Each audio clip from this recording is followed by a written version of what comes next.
Boa noite. Você fica agora com as notícias que são destaque em Minas nesta terça-feira.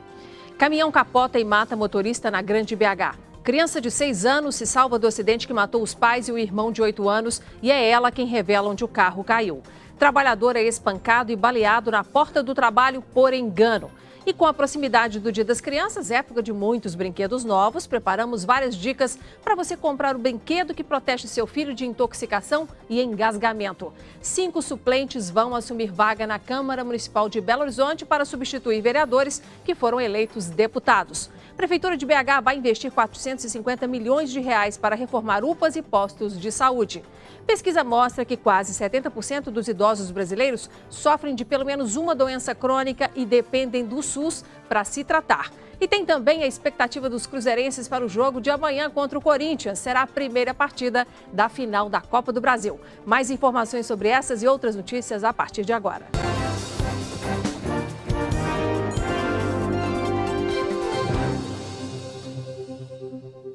Uma criança de 6 anos foi encontrada vagando pela estrada depois de conseguir sair de um carro que caiu na ribanceira, matando os pais e o irmão de 8 anos. O acidente aconteceu no domingo na BR-050, em Uberlândia, no Triângulo Mineiro, mas a criança só foi resgatada hoje. Um passeio que acabou em tragédia. A família, natural de Campinas, interior de São Paulo, passou o fim de semana na cidade de Rio Quente, Goiás. Parentes e amigos perderam o contato um dia depois da data prevista para a volta deles. Preocupados com o desaparecimento do casal e das 2 crianças, os familiares decidiram fazer um boletim de ocorrência na tarde de segunda-feira em Araguari, que fica a cerca de 140 quilômetros de Rio Quente. A última mensagem enviada pelos parentes foi por volta de 1h da tarde, mas não chegou a ser visualizada. De acordo com o boletim de ocorrência registrado no Corpo de Bombeiros de Araguari, o carro havia sido visto pela última vez no quilômetro 114 da LGM 223 em Araguari. A polícia e os bombeiros deram início às buscas na rodovia. Pela manhã, o veículo foi encontrado totalmente danificado em uma ribanceira. Uma das crianças, de apenas 6 anos, foi encontrada no acostamento por uma pessoa que passava pelo local.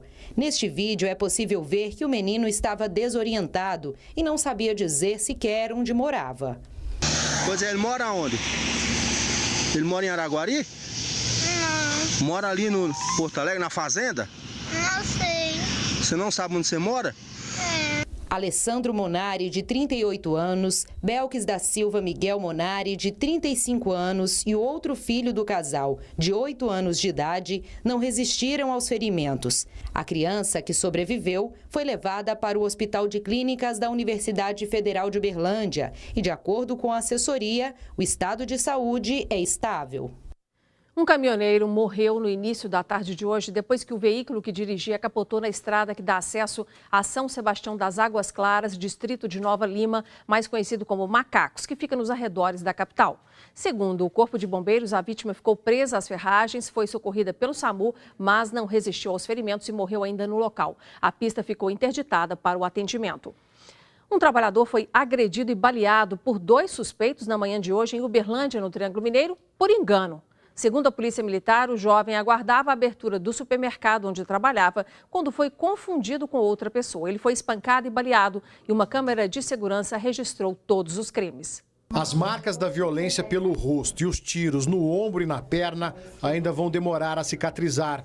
As imagens da agressão dificilmente serão esquecidas. Rosivan Pinheiro de Souza, de 21 anos, esperava para entrar no supermercado onde trabalha quando 2 homens chegaram em uma caminhonete e começaram a agredir o repositor de mercadorias. A sequência de socos e chutes parece interminável. Essa câmera de segurança registrou as imagens de selvageria. Era por volta de 6 horas da manhã e o Rosivan estava sentado aqui quando foi atacado. Alguns colegas de trabalho também chegavam aqui próximo ao supermercado e, ao ver a cena, ficaram com medo e saíram correndo. Depois do ataque, os 2 homens fugiram sentido ao centro de Uberlândia e só aí, então, os colegas vieram socorrê-lo. Na sequência, o Corpo de Bombeiros foi chamado. A caminhonete parou na minha frente, aí eu olhei, o rapaz moreno estava todo ensanguentado dentro da caminhonete. Aí ele deu uma charré, já desceram armado, começaram a pegar o Rosivan de tapa, chute, coronhada. E a hora que nós vimos que era a arma, nós saímos para a esquina e foi ligar para o 190. Rosivan teve traumatismo craniano e passou por cirurgia para retirar as balas alojadas no corpo. Ele está em casa, onde mora com uma amiga que cuida dele. O jovem veio do Pará há 1 ano para trabalhar.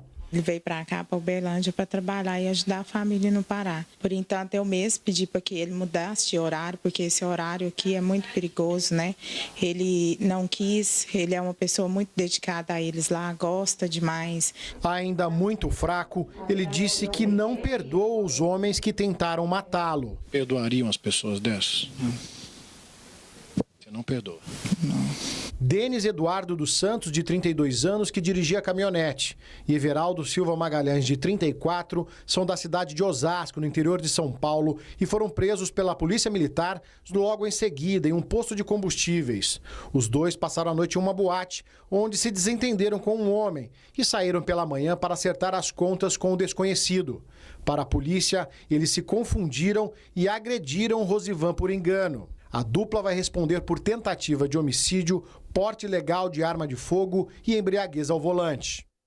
Continua desaparecida a mulher que foi vista pela última vez na rodoviária de Belo Horizonte há 23 dias. Marta Soares da Fonseca, de 41 anos, foi abordada por um homem e as câmeras de segurança registraram esse momento. A família relatou o drama dessa procura à nossa equipe. Silvânia já não sabe mais onde procurar a mãe, Marta Soares da Fonseca, de 41 anos. A mulher está desaparecida há quase 1 mês, depois de uma viagem ao Espírito Santo. A gente vive procurando. A gente já foi em hospitais, em tudo, em nada.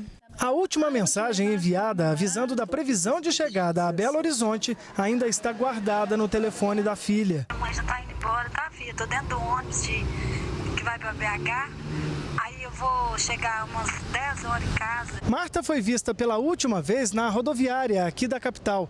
As câmeras de segurança do terminal de desembarque registraram a chegada da mulher, que não foi mais vista a partir daquele momento. Nas imagens, Marta aparece descendo do ônibus e sendo abordada por um homem de mochila nas costas. Ela parece responder algo para o rapaz e continuar andando. Em outro vídeo, os dois seguem normalmente pela área de desembarque até não serem mais vistos pelas câmeras.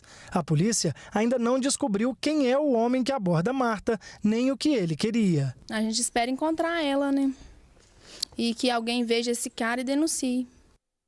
No primeiro semestre deste ano, 234 crianças de até 4 anos foram vítimas de obstrução de vias aéreas por pequenos objetos. Segundo o Corpo de Bombeiros, esse tipo de acidente ocorre muitas vezes durante o uso de brinquedos. Com o Dia das Crianças se aproximando, é preciso ter cuidado na hora de escolher o presente, porque ele pode causar intoxicação e engasgamento. Preparamos uma reportagem que é quase um manual de prevenção. Confira. A Ana Luísa, de 9 meses, dormia no quarto enquanto a Damares lavava a louça na cozinha. Até que a mãe escutou a filha fazer barulhos estranhos. Foi um sentimento de desespero quando ela percebeu que a bebê estava engasgada com a espuma do travesseiro. Larguei tudo e fui correndo até o quarto. Quando eu cheguei no quarto, a minha filha estava vomitando, ela estava com a boca aberta e a espuma do travesseiro na mão. Então, logo eu pensei, ela comeu espuma. E a minha reação foi de enfiar a mão dentro da boca dela, rapidamente, e tentar retirar o pedaço de espuma. Essa história teve um final feliz, mas nem sempre o procedimento adotado pela Damares é o mais recomendado. Tenente Aihara, o que fazer em um caso desses?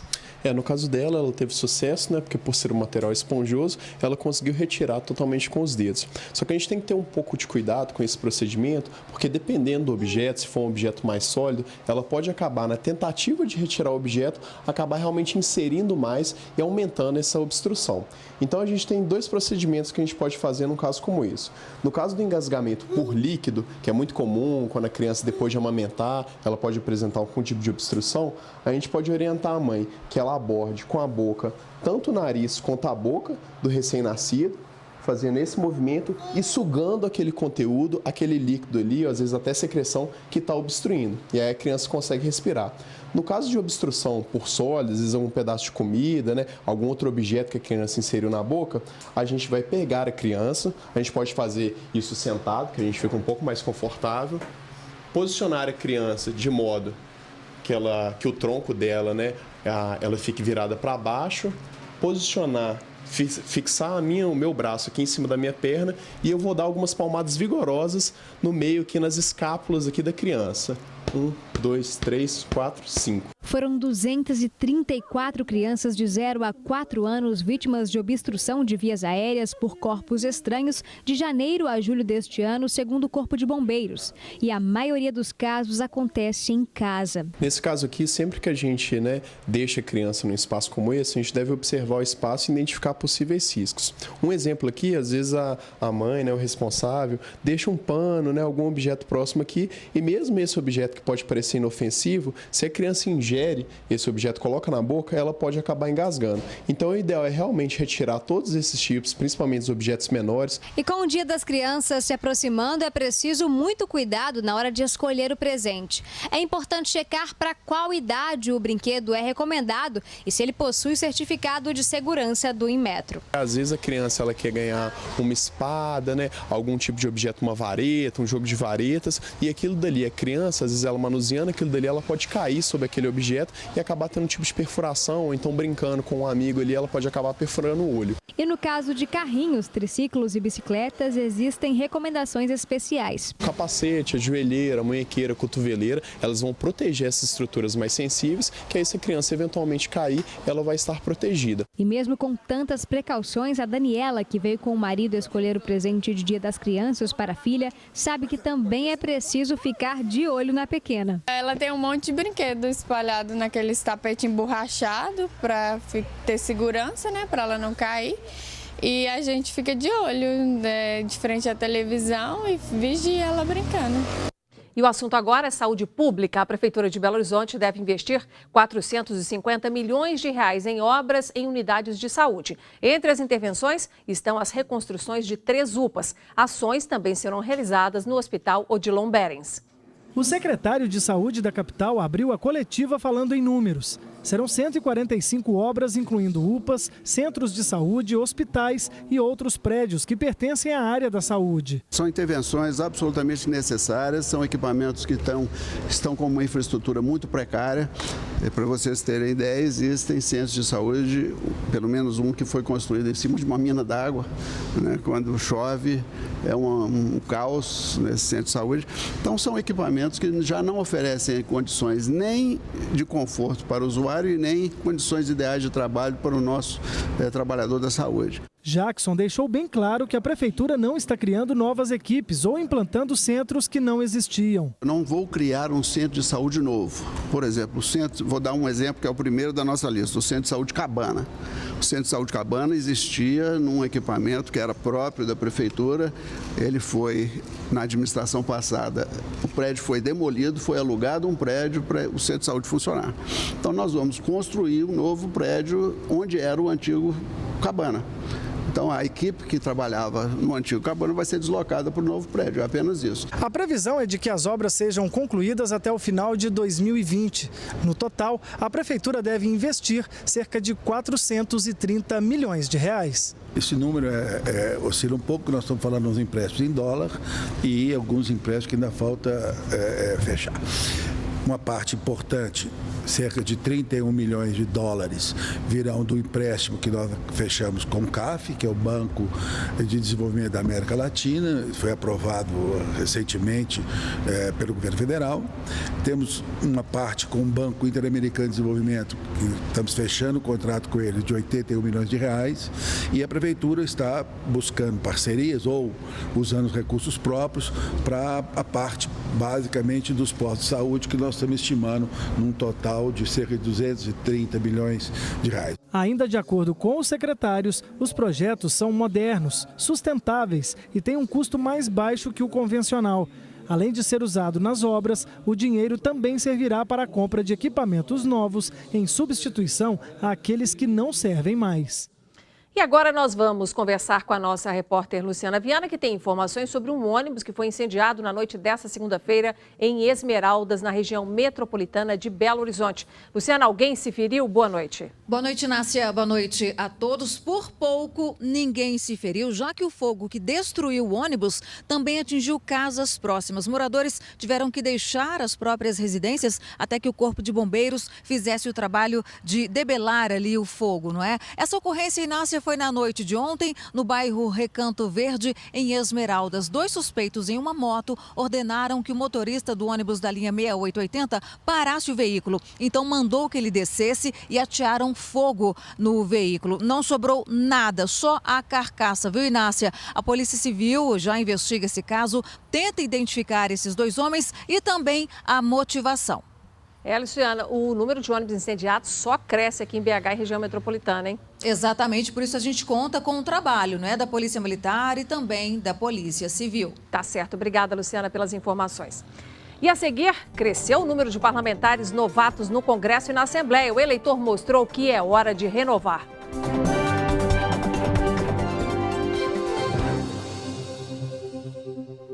A eleição do último domingo vai mudar também a composição da Câmara Municipal. 5 vereadores de Belo Horizonte foram eleitos para cargos na Assembleia e na Câmara dos Deputados e, portanto, serão substituídos pelos suplentes já no ano que vem. No Legislativo Estadual, a renovação política foi de 27% e ainda chegaram 7 novos partidos que não eram representados.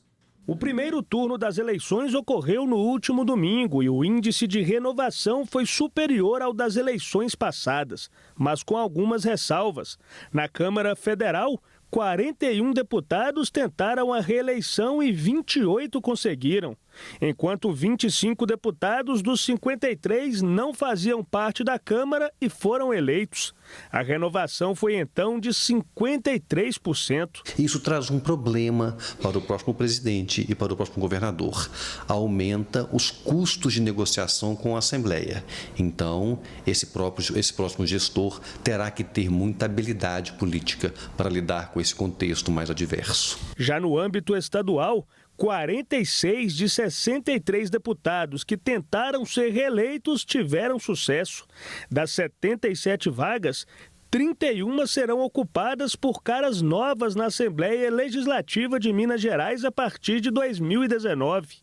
A renovação, que nas eleições passadas foi de pouco mais de 30%, agora é de 40,25% e que, segundo este especialista, mostra um perfil diferente de políticos. É um perfil mais conservador, formado por pessoas ligadas a igrejas evangélicas, formado por pessoas ligadas ao sistema militar e também por empresários que são liberais da economia, mas conservadores do ponto de vista de valores. Nas ruas, as pessoas acreditam que os mineiros foram mais conscientes na hora de votar, mas as opiniões se dividem quanto ao tamanho dessa renovação. Eu não considero que houve essa renovação, não, até porque eu acho que para renovar a gente precisa esperar ver os novos resultados, né? Uma pequena renovação, sim. Mudou bastante, tipo, quem estava lá, aqueles antigos, acho que saiu, né, a maioria. Agora o povo tem esperança que com essas pessoas novas não se cometam os mesmos erros que cometeram os antigos, né? As eleições causaram impacto também aqui na Câmara Municipal de Belo Horizonte. Isso aconteceu porque 4 parlamentares foram eleitos para deputado estadual e uma vereadora como deputada federal. De acordo com o presidente da Câmara Municipal da capital, o fato de vereadores se candidatarem a cargos públicos federais e estaduais não representa abandono da função, já que a casa não parou suas atividades. Ele pensa o mesmo sobre o vereador assumir a outra função antes do fim do mandato. O que tinha que votar nesse período eleitoral nós votamos, o que estava na pauta já foi votado, o que está na pauta para votar vai ser votado este ano, isso não atrapalhou nada. Os suplentes dos vereadores de BH têm até 30 dias a partir do dia 1º de fevereiro de 2019 para assumir o cargo. E agora eu te faço um convite. Dia 18 de outubro, a TV Band de Minas abre a sequência de debates do segundo turno com os candidatos ao governo de Minas. Você pode participar nos enviando perguntas. O que você gostaria de saber sobre as propostas de Antônio Anastasia e Romeu Zema? Você pode falar sobre qualquer tema. Basta nos enviar a sua dúvida pelo Band Zap, que é o 31 99 772 7663. As melhores perguntas serão selecionadas e feitas aos candidatos durante o debate. A proximidade entre as eleições e o feriado do Dia das Crianças é o ponto de partida da reflexão do nosso colunista Paulo Navarro. Olá, já está na esquina a famosa e boa semana do saco cheio. Que texto bonito, não é? Mas no país dos feriados e dos desalentados é um alento. E merecemos porque este ano foi dose para leão. Dia das Crianças e depois professores. Além do normal, tivemos Copa do Mundo e eleições. O Brasil na Copa rimou com o Brasil da crise sem fim.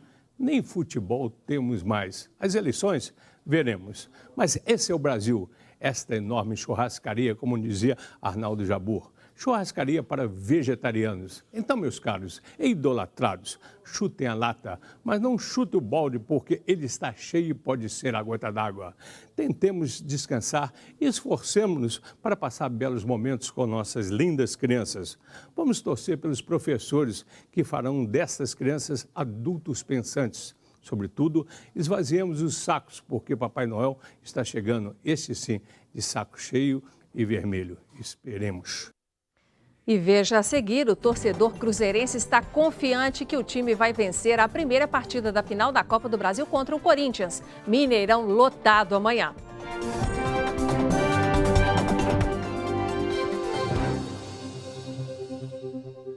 Quase 70% dos idosos brasileiros sofrem de pelo menos uma doença crônica. Foi o que mostrou um estudo divulgado pelo Ministério da Saúde, que busca entender o perfil da população à medida em que vai envelhecendo. Os diagnósticos mais frequentes são de hipertensão, dores na coluna, artrite, depressão e diabetes. Mas essas doenças podem ser evitadas. Com 90 anos, a dona Pedrelina tem visitado o médico com frequência. Nada grave, mas quem tem hipertensão como ela precisa de acompanhamento e de cuidados. O filho sabe bem disso. A questão dela é a alimentação, né, que ela precisa estar sempre acompanhando e tudo mais, e a questão dos remédios, né, cuidado para tomar no horário certo e a medicação certa. Ela também tem sentido muitas dores nos ombros, reflexo do peso que carregou por muitos e muitos anos. Lavando aquelas roupas no interior, não tinha máquina, não tinha nada. Aí vai nos braços, aguenta, né? Na idade que eu tô, né? Assim como a dona Pedrelina, 70% dos idosos sofrem de pelo menos uma doença crônica. E 83% realizaram pelo menos uma consulta pelo SUS nos últimos 12 meses. O estudo divulgado pelo Ministério da Saúde mostra que as mais comuns são hipertensão, dores na coluna, artrite, depressão e diabetes. E apesar de algumas doenças serem quase inevitáveis com a chegada da terceira idade, a pesquisa chama a atenção em relação ao fator desigualdade social. No Nordeste, por exemplo, os idosos têm mais problemas de memória. Mostra para nós que os idosos de baixa escolaridade, tem mais dependência. Um quarto dos idosos tem problemas como não conseguir andar dentro de casa de um cômodo para outro ou se vestir. E para quem ainda não chegou à terceira idade e tem condição de cuidar da saúde, esse é o momento. Fatores de risco para gerar doenças e gerar as incapacidades, como a hipertensão arterial, o colesterol, e várias outras coisas, precisam ser combatidos de forma precoce. Então não pode esperar ficar idoso e ter as consequências para poder começar as estratégias de prevenção. Amanhã, nesta quarta-feira, será o primeiro encontro entre Cruzeiro e Corinthians na final da Copa do Brasil. Dois dos maiores times brasileiros disputando um título é garantia de partida difícil, E para piorar, o time mineiro tem desfalques importantes. Mesmo assim, a torcida está confiante. Cruzeirenses confiantes, expectativa grande para a busca do Hexa da Copa do Brasil. Muito confiante, estou indo lá no Mineirão amanhã, vou torcer pelo Cruzeiro e o título é nosso já. Contra o Corinthians eu acho que ele ganha sem papel, sem nada. Torcedores que não vão acompanhar a Arrascaeta em campo na final. O uruguaio está servindo sua seleção. Rafinha é o favorito para ficar com a vaga. A gente fica triste, por não ter tido a oportunidade, de contar com a Arrascaeta, mas ciente que o Cruzeiro tem jogadores à altura para fazer essa função. O Cruzeiro tem pela frente um fato novo nesta temporada. Nos 8 confrontos de mata-mata, o time comandado por Mano Menezes definiu as partidas aqui no Mineirão. Desta vez, o primeiro jogo acontece em Belo Horizonte e a grande decisão em São Paulo. É uma situação difícil de comentar porque nós temos um comandante que tem a sua forma de trabalhar, né, e vai com certeza analisar o que vai ser melhor dentro dessa partida para que o Cruzeiro possa ser uma equipe forte para enfrentar o Corinthians de igual para igual. Um elenco acostumado com títulos. Do provável Cruzeiro titular para o primeiro jogo da final, todos os jogadores já sentiram o gostinho de conquistar a Copa do Brasil. A Prefeitura de BH está com o edital aberto para pessoas com deficiência que desejam obter licença comercial. São 156 vagas em 27 pontos, a maioria no Hipercentro. Os interessados devem comparecer de 22 a 26 de outubro ao BH Resolve. Mais informações no site pbh.gov.br. Ficamos por aqui. Obrigada pela sua atenção. Estaremos de volta amanhã. Até lá e boa noite.